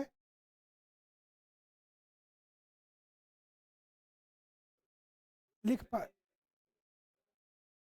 20 गो पेज आया था ग्रुप में, देखे थे। अरे रुको इधर, हमसे, हाँ क्या, 20 गो पेज आया था, देख लीजिए, बाकी जो बचा हुआ है वो भी लिखवा दिया जाएगा। अच्छा ठीक है ना। थर्ड लॉ से तो थोड़ा सा तो आगे बढ़े हैं अभी, चला जाएगा, लिख लेता है बैठ के, कोई दिक्कत। अच्छा कोई नहीं। तो वैसे ये सारा वीडियो आपको मिलेगा आगे यूट्यूब पे, वैसे इस सबको रिकॉर्ड किया जाएगा यूट्यूब पे। हाँ नहीं, आप लोग के रहते रहते ही, हाँ इस नहीं, आप लोगों के लिए खाली क्लास में रिकॉर्ड होगा। हाँ, इसमें है ग्रेविटेशनल फोर्स जो लिखाए थे, 4 प्रकार का फोर्स, नहीं है, 4 प्रकार का फोर्स लिखवाए थे, नहीं लिखवाए थे, लिखवाए है उसमें। अच्छा ठीक। तो लिफ्ट का केस में हम लोग को देखना है, इधर देखो, न्यूमेरिकल बनाना है तुम लोग को अभी, अभी न्यूमेरिकल बनाना है, ना ना बनाओ न्यूमेरिकल, बनाओ कुछ न्यूमेरिकल, लाते हैं क्वेश्चन।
चलिए, वायुसेना भर्ती परीक्षा,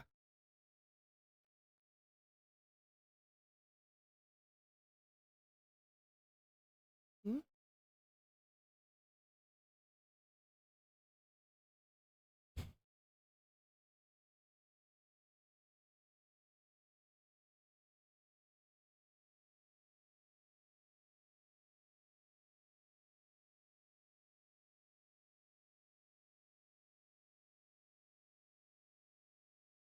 हम्म? मैं बता देते हैं,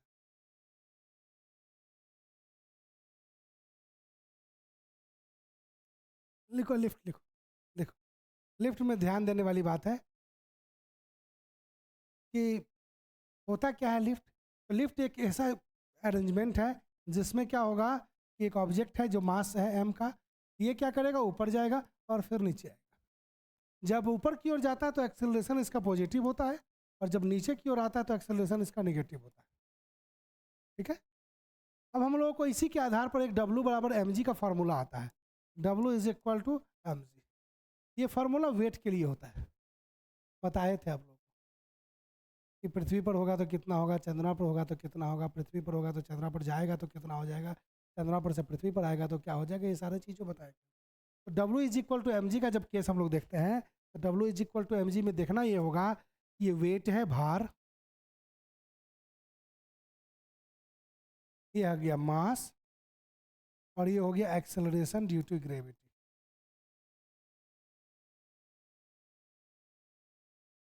अब इस तीनों ही केसेस में ध्यान देना ये है कि W is equal to M G के केस में ये भार निकालना है, तो हम लोग करेंगे एक नया फार्मूला बनाएंगे W is equal to M G plus minus a, और ये किसका फार्मूला हो जाएगा, लिफ्ट का फार्मूला हो जाएगा। ये फार्मूला किसके लिए हो जाएगा, लिफ्ट के लिए। और हम लोगों को इसी फार्मूला के आधार पर इसको देखना है। 4-5 केस है। पहला केस है कि लिफ्ट ऊपर की ओर जाएगा, जिसमें और नीचे की ओर आएगा, दोनों केस एक साथ।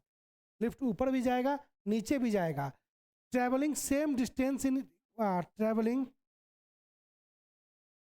इक्वल डिस्टेंस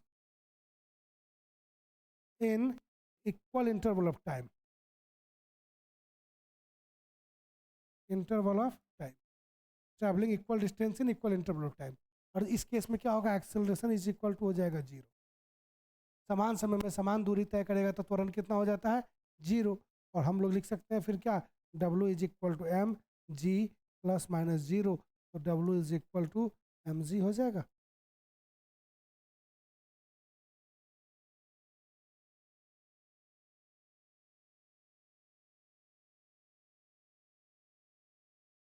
तो जितना भार पहले था उतना ही भार महसूस होगा, भार में चेंजेशन नहीं होगा। ठीक है, ऐसा। दूसरी केस की जब बात हम लोग करेंगे इसमें,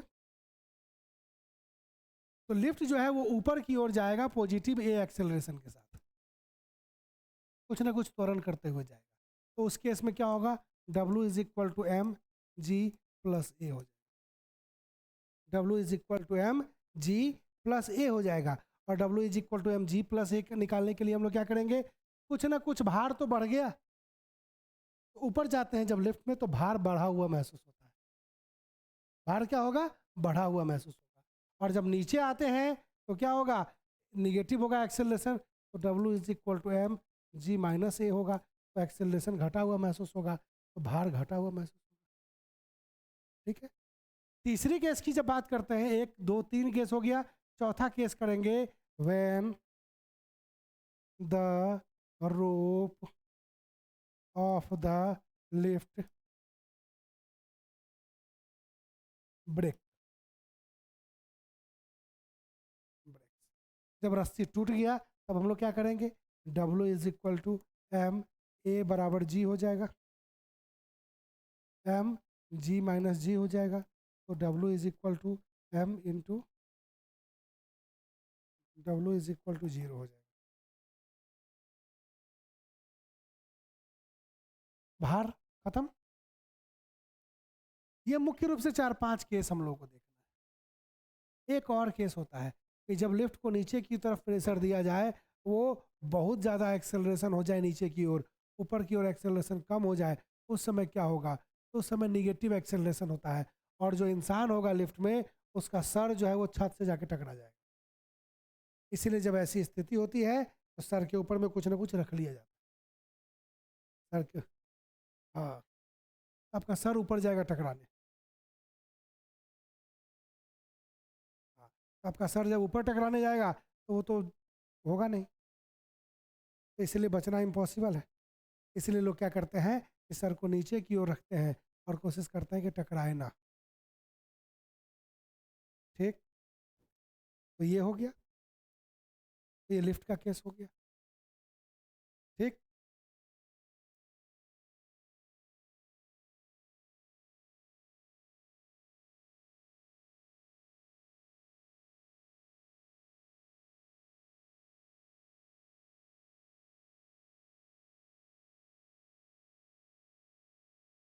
क्वेश्चन लिखेंगे,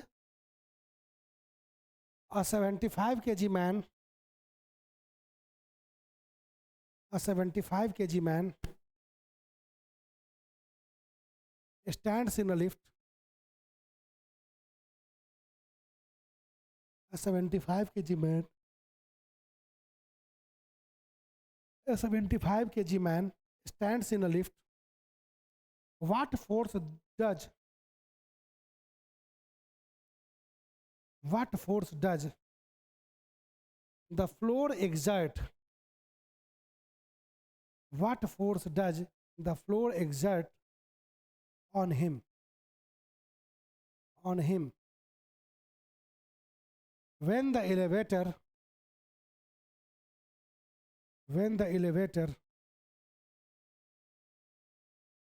elevator starts moving upward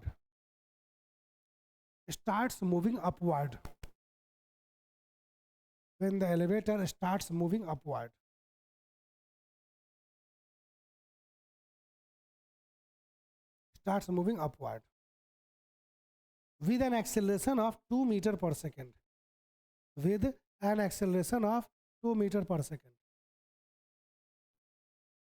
with an acceleration of 2 meter per second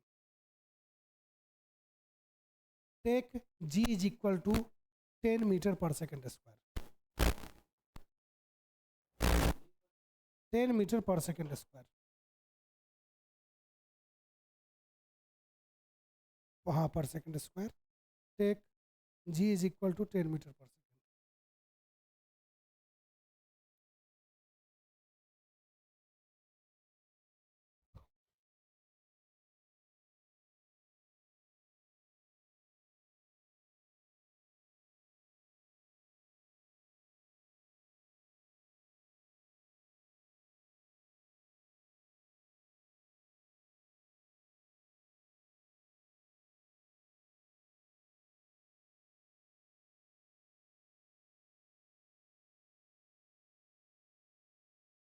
है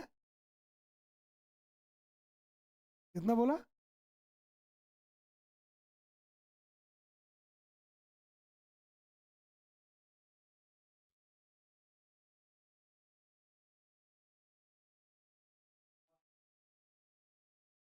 900 न्यूटन 900 न्यूटन को ही 90 kgf लिखते हैं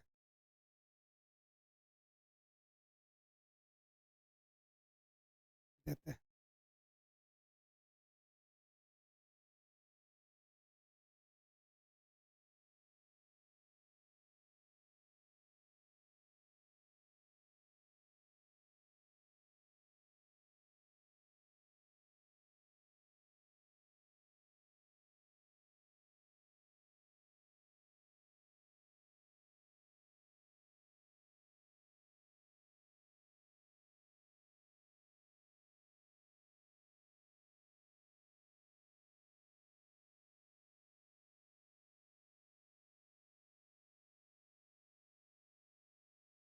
आया 900 उसी को 90 kgf लिखते हैं 90 kgf फोर्स मतलब 10 से गुना next question is a body of mass 15 kg a body of mass 15 kg 15 is hung by spring balance hung लटका हुआ है is hung by spring balance in a lift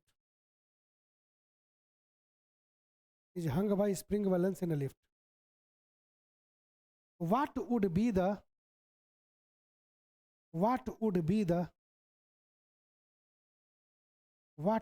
the reading of the balance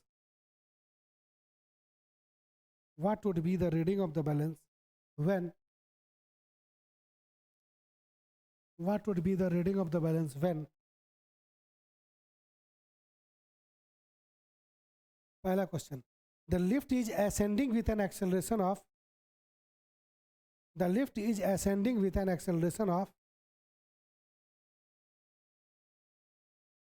acceleration of 2 meter per second of 2 meter per second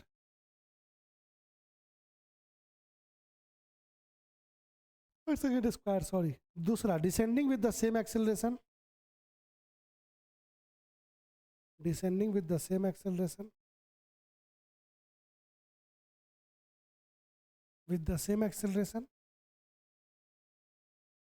और अगला तीसरा question लिखेंगे descending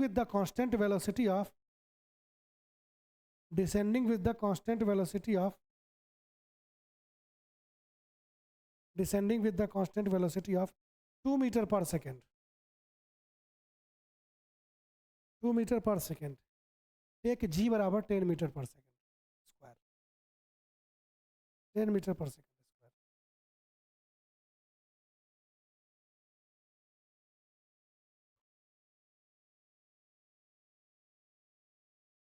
बनाइए।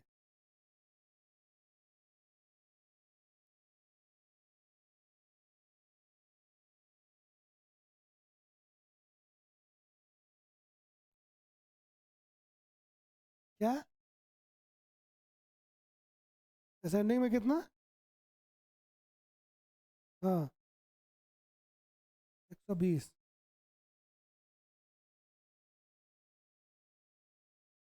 और तीसरा के लिए एक्सेलरेशन जब ए बराबर 0 हुआ था,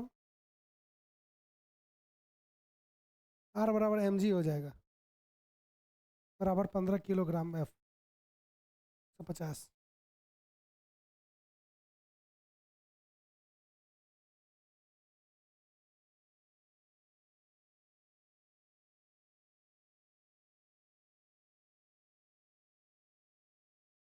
मतलब ये फालतू में नहीं लिखवाए हैं, ये सब काम का चीज़ लिखवाए हुए हैं। कुछ लोग सोच रहे हैं कि फालतू में लिखवा दिए हैं।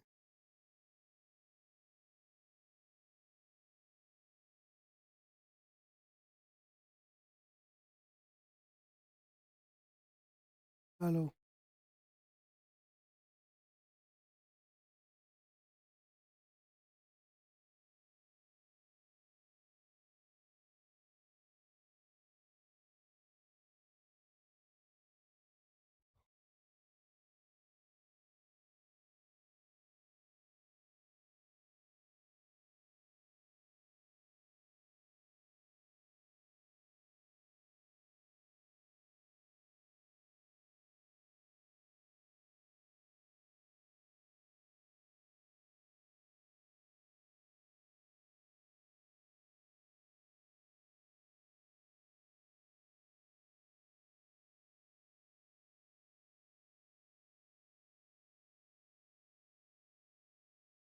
तीन बार पढ़ लेने से थोड़ी ना होता है कि आप ज़्यादा जान गए।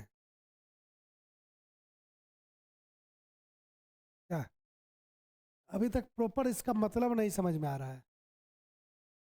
ठीक है, प्रॉपर मतलब समझ में आया होता तो अभी तक वैल्यू डाल के निकाल लिए रहते सबका।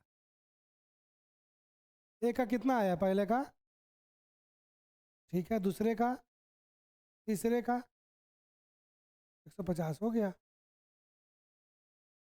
तीसरा क्वेश्चन कह रहा है R is equal to M G कर देंगे बस। एक्सेलरेशन 0 है तो R is equal to M G हो जाएगा। मास डालिए, जी का वैल्यू डालिए।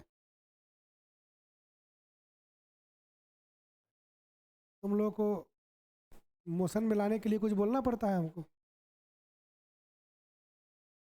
हम किसी को डांटते थोड़ी ना, हम आज तक डांटे हैं किसी को? डांटे किसी को हम आज तक? इसको डांटे हम? हैं? हम नहीं डांटे।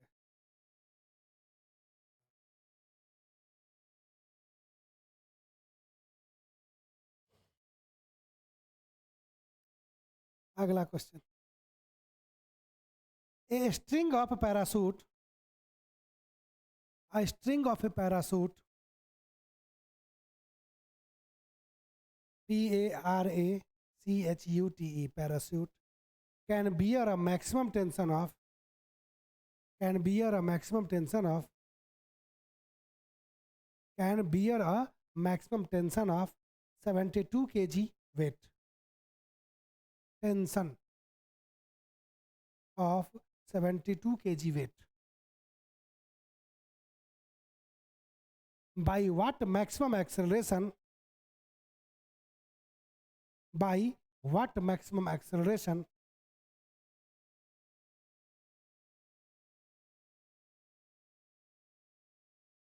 by what maximum acceleration can a person of 96 kg, can a person of 96 kg,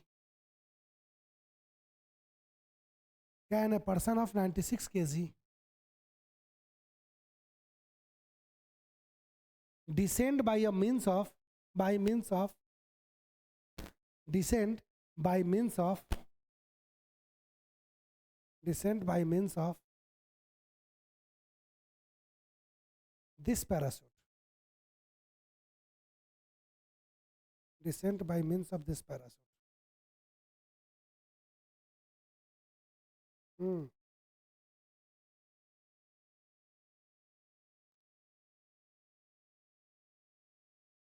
acceleration निकालना है आप लोग, जी का वैल्यू 9.8 लेंगे।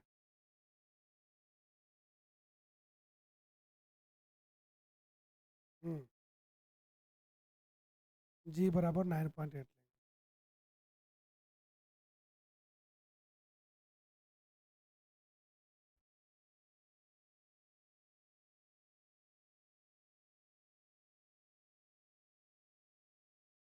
जी बराबर 9.8 लेंगे।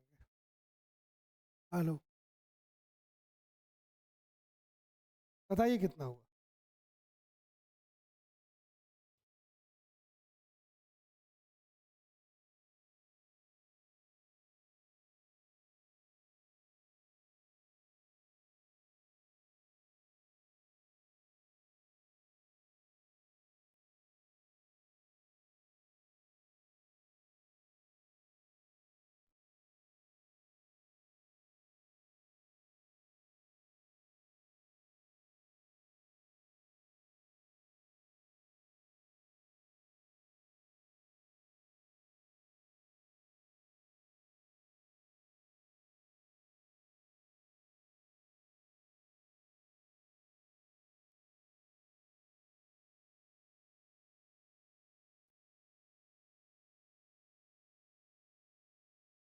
हाँ, डिसेंट मतलब गिरना। कितना? तुमसे पूछ रहा है तो हमसे पूछ रहा है तुम। निकालो ना, फार्मूला लिख दिया हूँ। कितना? 2.45 आएगा।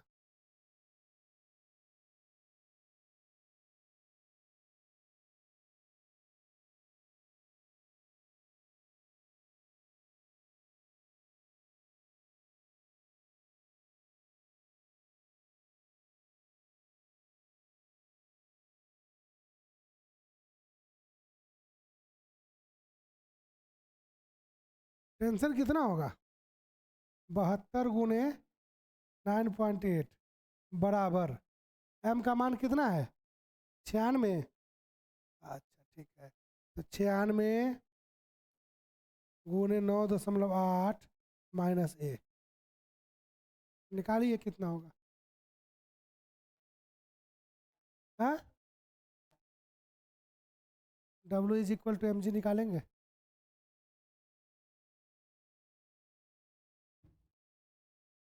W = mg निकालेंगे कि नहीं, टेंशन निकालने के लिए। टेंशन में हमेशा कहीं ना कहीं खिंचाव होगा, तभी टेंशन होगा। आप लोगों को टेंशन इसलिए नहीं क्योंकि खिंचाव नहीं है कहीं से। देखो खिंचाव डेवलपमेंट हो जाए, देखिए टेंशन कैसे आता है।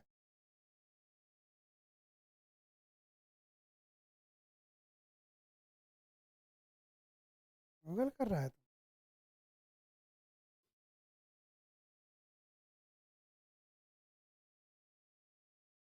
2.45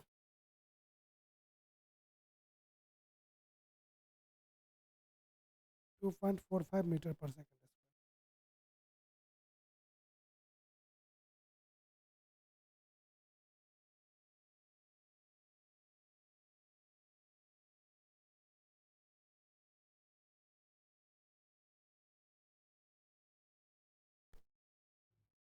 2.45 मीटर पर।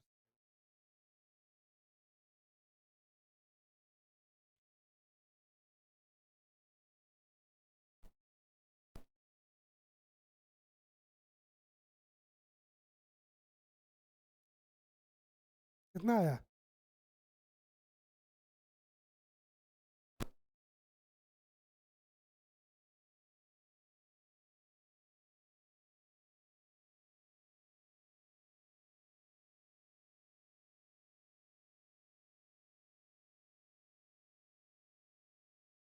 दो 2.45।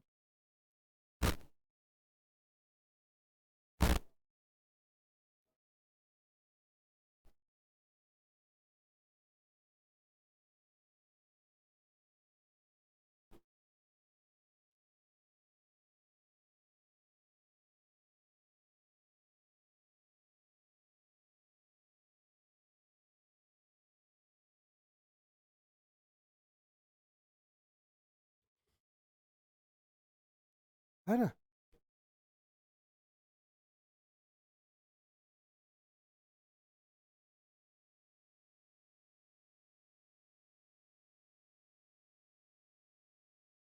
बना।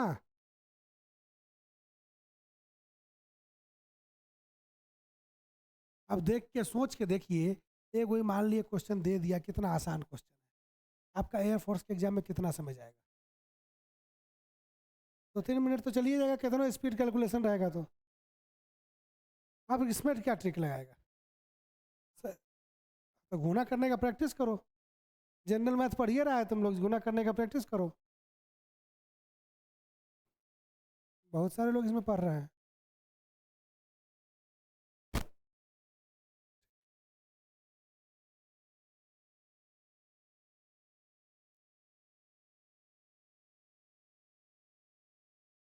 अठारह साल किसका किसका हो गया है? हो गया है। बिहार की हैं आप? एक फॉर्म आया है बिहार एसएससी का। जनरल मैथ पढ़ ही रही हैं? पढ़ी है जनरल मैथ? रीजनिंग भी पढ़ रही है?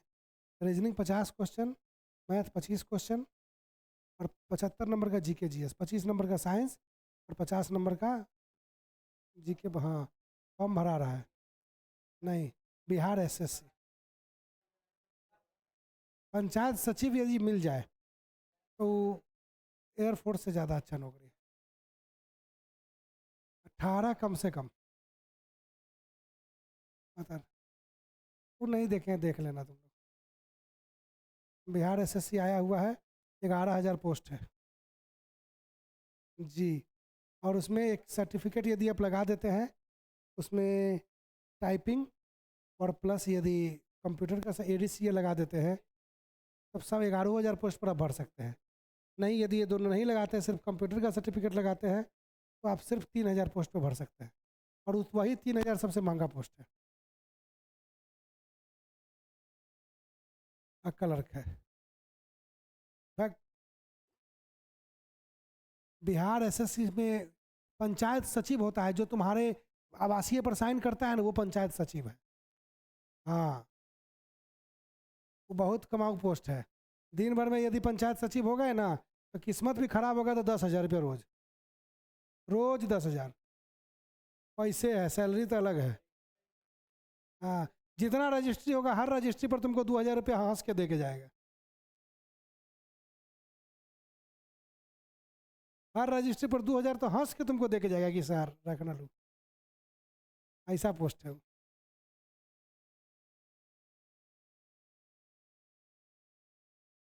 ठीक है।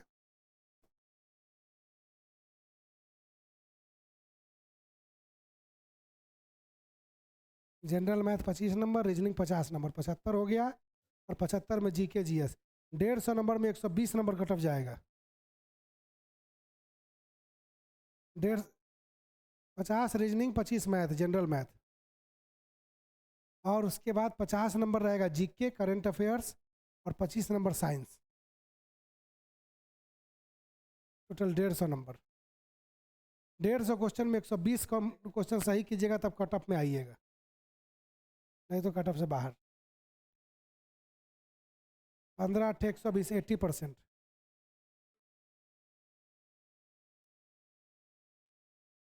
जितना सरकारी मास्टर है सब भरे हुआ है।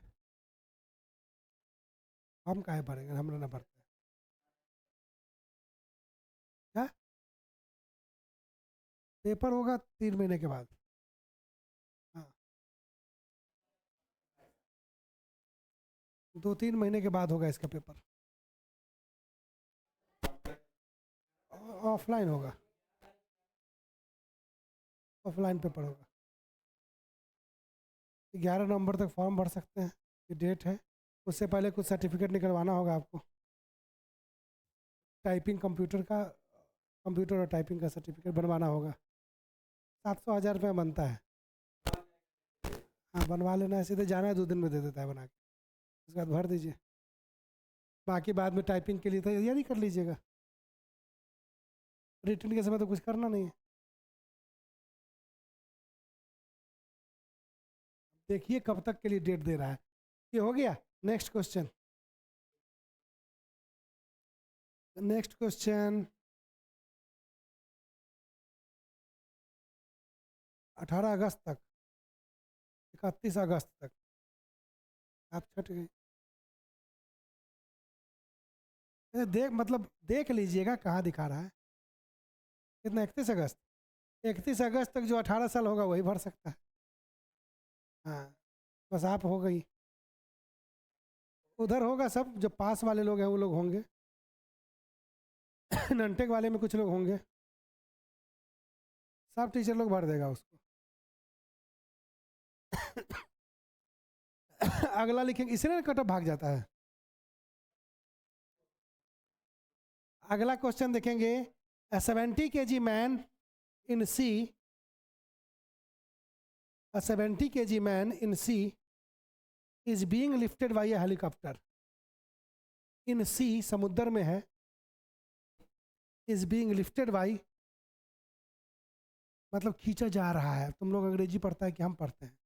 is being lifted by a helicopter, is being lifted by a helicopter with the help of rope, with the help of rope। चलो कि एयरफोर्स में तुम लोग जाएगा, किसी को खींचने का जरूरत पड़े, पता चला कि रस्सी टूट गया, टेंशन क्रिएट नहीं हुआ उतना। with the help of a rope with which can bear a maximum tension of 100 kg weight, with which can bear a maximum tension of, can bear, bear, bear, a maximum tension of 100 kg weight।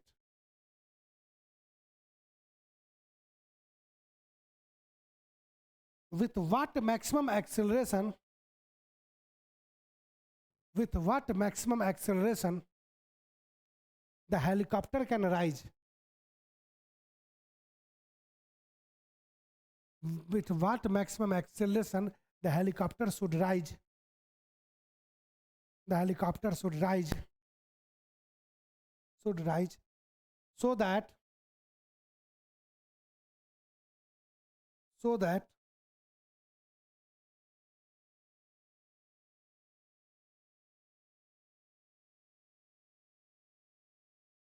the rope may not break, the rope may not break, जो रस्सी है वो ना टूटे। जी का value लिख लेंगे 9.8 meter per second square. G is equal to 9.8 meter per second square. G is equal to 9.8 meter per second square. हो गया? बनाइए। वही टेंशन वाला कॉन्सेप्ट इसमें भी यूज होगा, ऐसा ही कुछ। 100 गुने 9.8 बराबर 70 गुने 9.8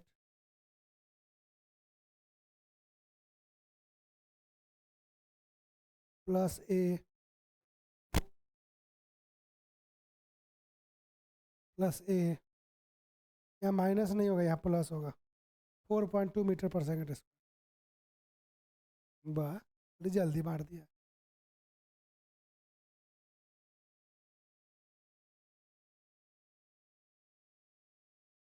संजीत तो लगता है कि नहीं बना रहा है कैलकुलेटर। ठीक, आता है तो कितना आसान है, देखिए खाली कैलकुलेशन करना है, नहीं तो समझने ही में लगेगा 5 मिनट समय।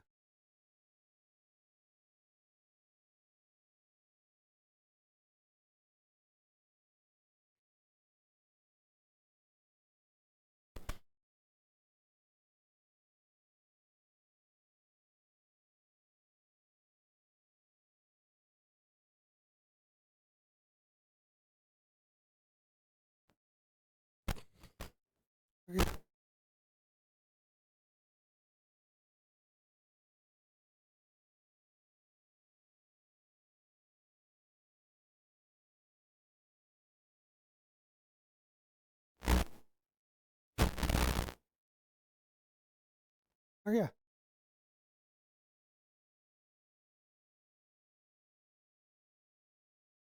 कितना आसान है? नहीं आसान?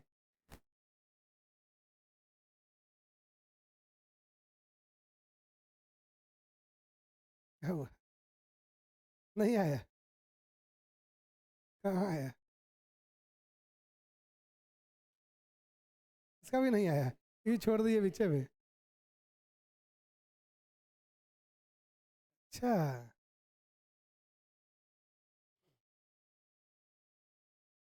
हो गया। नेक्स्ट क्वेश्चन लिखिए। An elevator and it's load, an elevator, ELEVATOR, an elevator and its load weigh a load of 800 kg. Weigh, WEIGH, weigh a load of 800 kg. Weigh a load of 800 kg. Find the tension T. Weigh a load of 800 kg. Find the tension T in the supporting cable. In the supporting cable.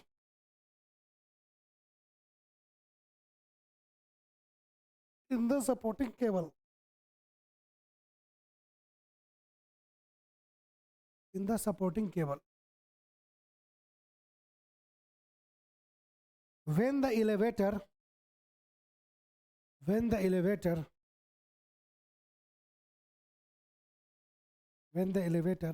originally moving downward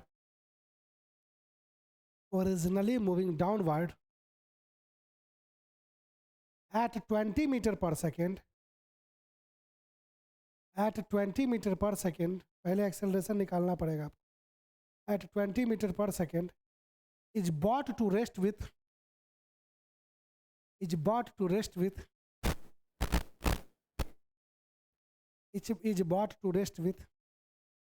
constant retardation,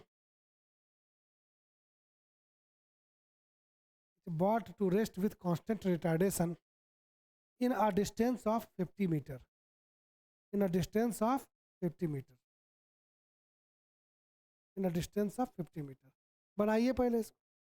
m बराबर 800 kilogram, u बराबर 20 metre per second, v बराबर 0, s बराबर 50 metre, t बराबर निकालना है। तो पहले तो एक्सेलरेशन का वैल्यू निकालिए, V square minus U square बराबर 2as से, V square minus U square बराबर 2as से पहले एक्सेलरेशन निकालिए। कितना आया? एक्सेलरेशन आएगा 4, और जब 4 एक्सेलरेशन आएगा तो t is equal to mg minus a निकालेंगे। 800 गुने 9.8 माइनस प्लस 4, एक्सेलरेशन 4 आ गया ना, 4 की -4, -4 आया। ठीक है, अब टेंशन निकालिए, t is equal to m g plus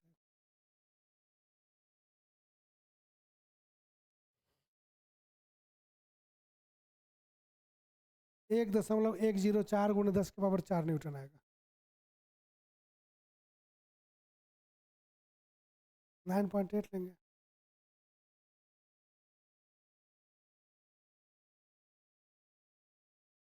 question कहता है कि एक जो एलिवेटर है, एलिवेटर मतलब लिफ्ट है, जो कि 800 किलोग्राम वेट को लोड कर सकता है। ठीक है, टेंशन कितना होगा उसके सपोर्टिंग केबल में, जो रस्सी लगा हुआ है उसमें कितना टेंशन होगा। ठीक है, जब लिफ्ट जो है वो 20 मीटर पर सेकंड से नीचे आ रहा है रेस्ट में, जिसका constant retardation 50 metre per second है। पहले तो हमको निकालना होगा एक्सेलरेशन, और एक्सेलरेशन निकालने के लिए हम लोग यूज करेंगे B square minus U square बराबर 2as। एस दिया हुआ है, ए निकल जाएगा, ए का वैल्यू आएगा -4, और उसके बाद -4 का वैल्यू से पुट कर देंगे तो हो जाएगा 800 9.8 प्लस ए का 4 आ गया, तो ये टेंशन निकल जाएगा, और उसका वैल्यू हो जाएगा 1.104। 1.104 into 10⁴ metre per second Newton.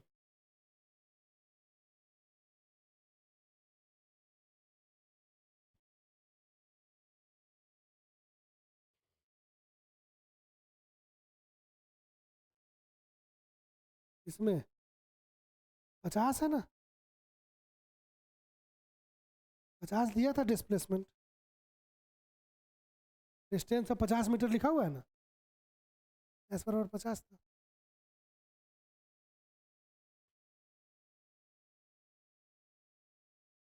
आप लोगों के लिए फिजिक्स का तरीका बदल जाएगा इस बार।